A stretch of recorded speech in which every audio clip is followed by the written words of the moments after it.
Dear students of class 10th English Literature, today our topic is second part of the chapter Torchbearers, that is written by W.M. Rayburn. Students, in this English version lecture, we will come to know about this second part. Students, in lecture 1, we came to know a story that was related to a merchant who had two sons and he wanted to give them a test. Students, I have already told you that this chapter is based on a story and then making the readers understand, and every understanding is through the story that we have gone through in lecture number 1. Now I would like to make you recall this story. In this story there was a merchant who had two sons and he wanted to hand over his money to the son who would prove to be the cleverer of the two. Now students, the second son proved to be the cleverer, and he means the merchant handed his all the money to him. Now on the basis of this story, the writer is trying to teach us about our service and the country. Let's begin lecture number 2. And now we live in a big house which we call our native country. Students, in this paragraph, this paragraph is based on the story metaphorically. Metaphorically means in other words. Now we live in a big house which we call our native country. Native country means our motherland, means here our native country is compared to a big house as that of the story. We have each of us been given some 1 rupee, some 2 rupees, some 3 and some 4. These rupees are not rupees which we can buy things. Students, whatever we are reading here, we will have to compare all these things to the lecture number 1 story, the story of the merchant. A merchant gave 1 rupee each to his two sons and told them that they should go to the market and prove their wisdom. Here we have each of us been given some 1 rupee, some 2, 3 and 4. These rupees are not rupees which we can buy things, and they are different parts we have been given. It means in form of powers we have been we have been given 1, 2 or 3 rupees.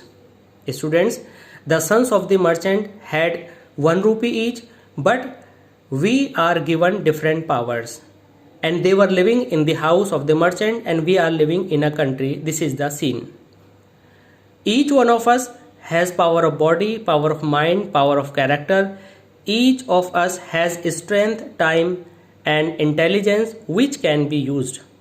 Now students, we will have to prove ourselves like the sons of the merchant, and we will use these qualities to do something good for the country. In place of money, we are given these qualities and we will have to spend these qualities in the service of the country. Let's see what the writer says. As we leave school and go out into the world, we are tested as to how we are going to use these talents which we possess. Means we are given these talents, and after giving these talents we are sent to the open world as a test, and we have to prove ourselves that we are going to spread light and give progress to the country.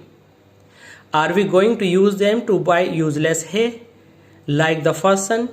It means the quality which we have in place of money, are we going to use that quality to buy useless hay? Here hay means disturbance in the country, or we are going to spread light. Spread light means to give the progress to the country. Our house, that is our country. Now this is compared to our country is compared to the house, and the same things are spoken as that of the story. If we are going to be good citizens, we have to think all about this. Then we shall use our powers and abilities to try to spread light into all parts of our country. If we want to spend our powers, our qualities in the service of the country, then we will be compared to the second son. This is, we shall spend ourselves in the service of the country. It means we are going to serve our country with our qualities, with our powers which we have. Students, you will relate all these things with the story of the merchant.